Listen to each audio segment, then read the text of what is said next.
Fala pessoal do canal Mais Direito, tudo bem com vocês? Estamos recebendo aqui, aliás, de maneira muito feliz, estamos recebendo Rodolfo Araújo para poder falar um pouquinho sobre técnicas de negociação que não devem ser utilizados só no momento de crise, como nós estamos passando agora, mas em todos os momentos de nossa vida. Afinal de contas, negociação nós fazemos praticamente o tempo inteiro. Algumas mais complexas, algumas mais simples, mas sempre estamos negociando. De novo, se você não viu o vídeo anterior, só clicar aqui no link que vai aparecer para você. A gente discutiu um pouco sobre como se organizar para poder fazer uma negociação bem feita. E nesse vídeo a gente vai tratar do que não se deve fazer em uma negociação. Então, vamos ouvir Rodolfo? Vamos lá?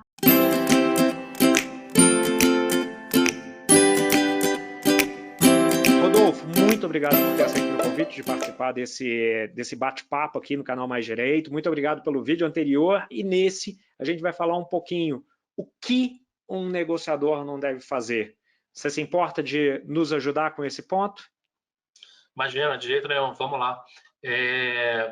Mais uma vez, obrigado aí pelo convite, Franco. Muito legal estar aqui falando com o teu público, com o teu pessoal.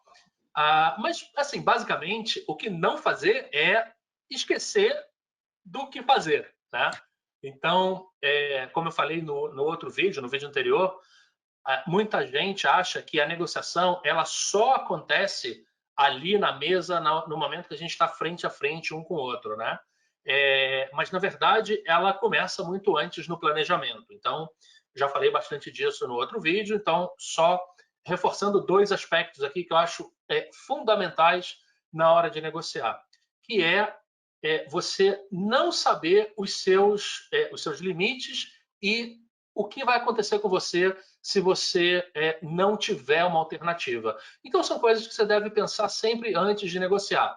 Mas temos outros aspectos aqui muito importantes em negociação. O primeiro deles, que a gente não pode nunca esquecer, tá? Isso é um erro que até os negociadores mais experientes cometem, que é o seguinte, achar que a razão pela qual um está negociando é a mesma pela qual o outro está negociando. E isso acontece, isso cria uma porção de confusões que são bastante fáceis de evitar. Então, por exemplo, é você entrar numa negociação querendo a maior quantidade possível de dinheiro dessa negociação e achar que o outro quer a mesma coisa. A gente entra numa negociação achando que o outro quer o mesmo que a gente. Às vezes não é. Às vezes ele não está ali por dinheiro, às vezes ele está ali para resolver rápido, por exemplo, para sair fora daquele negócio. Às vezes ele está ali porque ele não tinha opção, ele não queria estar ali. Então a gente entender que a razão pela qual um negocia dificilmente é a mesma pela qual o outro negocia. Outro ponto muito importante é negociadores, e principalmente quando você está falando de advogado, quando você está falando até de vendedores, né? São pessoas que basicamente trabalham baseados na sua reputação. E a sua reputação, na maioria das vezes, é a única coisa que você tem. Então, existem determinadas situações que colocam a sua reputação em risco. Por exemplo, blefar em algumas situações. Por que eu falo isso? Mas eu estou blefando, a outra pessoa vai se quiser, se não quiser, não vai. Existem algumas situações que um blefe induz o outro ao erro. Então a gente deve sempre evitar cair nesse tipo de tentação. Por que é tentação? Porque pode resolver rápido a negociação. Pode resolver rápido a outra pessoa tomar a decisão que a gente quer e pronto, todo mundo vai para sua casa. Só que a gente pode estar trocando um resultado de curto prazo por uma reputação que vive no longo prazo. Então, sempre fazer essa distinção. Pensa bem, será que é uma decisão natural para outra pessoa tomar? Será que, se fosse uma outra situação, ela tomaria essa mesma decisão? Então, é importante a gente prestar atenção nisso e no que essa negociação vai fazer com a gente no longo prazo. Então, sempre tentar enxergar um horizonte temporal maior do que isso.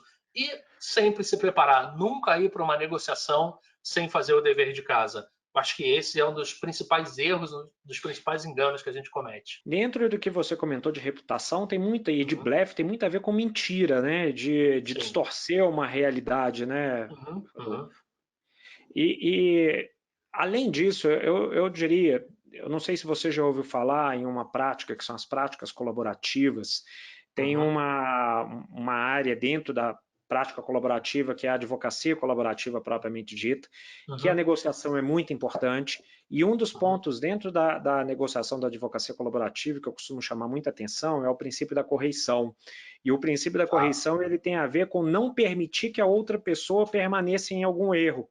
Porque às vezes a gente, durante uma negociação ou durante alguma fala, é comum, não que seja comum, mas pode acontecer da pessoa fazer uma interpretação errada e a outra pessoa imaginar que aquela interpretação errada feita vai ser boa para ela. E, na verdade, no longo prazo, isso acaba sendo muito ruim, né? Porque a compreensão não é necessariamente, poxa, eu queria isso, eu entendi errado e esse errado fez eu topar aquilo que você falou.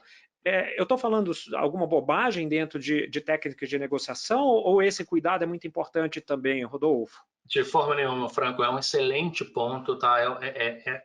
E é uma questão que muita gente considera nebulosa, tá? Mas eu acho que existem diferentes formas existem diferentes tipos de erro, tá? E existem diferentes tipos de mentira, né? Então muita gente fica tranquilo com a parte da omissão, né?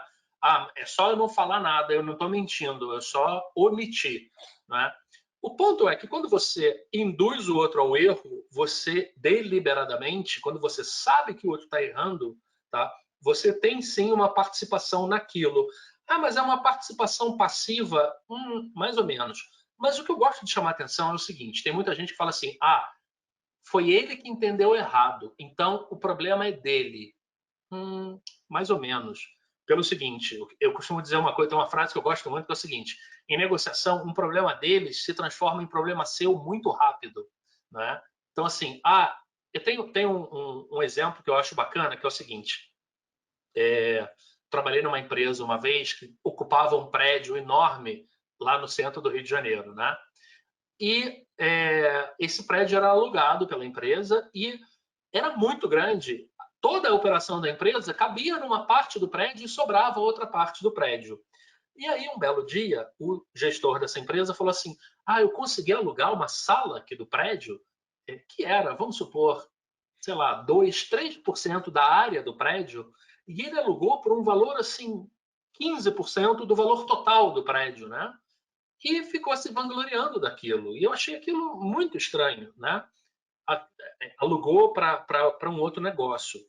Bom, o que aconteceu? No primeiro mês, esse sublocador ele pagou o primeiro aluguel, o segundo ele atrasou e no terceiro ele quebrou. Então, o que era um problema dele, né, do outro, passou a ser um problema seu muito rápido, né? Ah, ele não entendeu essa parte do contrato, então deixa assim. Isso vai te assombrar uma hora, né? Então a gente tem as pessoas caem nessa tentação de que se o erro é do outro, eu não tenho culpa. Você pode até não ter culpa, mas você vai ter uma participação nos problemas que isso vai gerar depois, né? E sobre a questão da colaboração, eu sou extremamente a favor disso. Eu acho que, via de regra, as melhores soluções numa negociação acontecem quando as duas pessoas, quando as duas partes, duas ou mais partes, colaboram entre si para achar uma solução. E é por isso que a definição que eu mais gosto de negociação diz que negociar é tomar decisões em conjunto. Não é? Então, são duas ou mais partes que estão ali reunidas para tomar uma decisão, nem que seja, vamos decidir quanto de dinheiro vai para cada parte, quanto de problema vai para cada parte, quanto de bens vai para cada parte. Mas, essencialmente, é uma decisão que todo mundo está tomando junto. Então, todo mundo vai ter uma parte disso. E uma consequência interessante dessa definição é a seguinte: onde é que está o vencedor e o perdedor dessa negociação?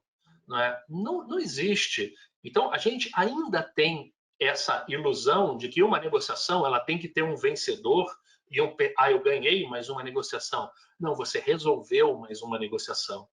Então, não necessariamente isso de vencedor e ganhador, e muito do que tem aí na literatura sobre negociação trata como um jogo de soma zero, de vencedores e perdedores, quando na verdade a gente pode ter mais de um vencedor e não necessariamente precisa de um perdedor. O ganha-ganha, né? O famoso ganha-ganha, né? Justamente, Tá justamente. bom.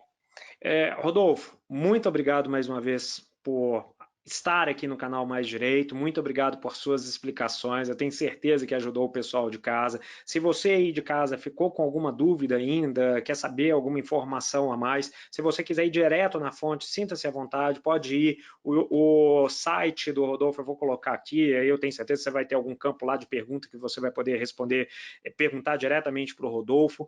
E também aqui mesmo no canal, se o Rodolfo me der a honra de comparecer aqui de novo para poder responder algumas coisas, será muito bem-vindo também. Pode Então, contar mais uma comigo. vez, obrigado. Oi? Pode contar comigo. Excelente. Então, mais uma vez, muito obrigado você aí de casa, muito obrigado a você, Rodolfo. Um abraço a todos à distância, por causa de estarmos virtualmente falando. E até o próximo vídeo. Antes de desligar, não deixa de se inscrever no canal e dar sua curtidinha.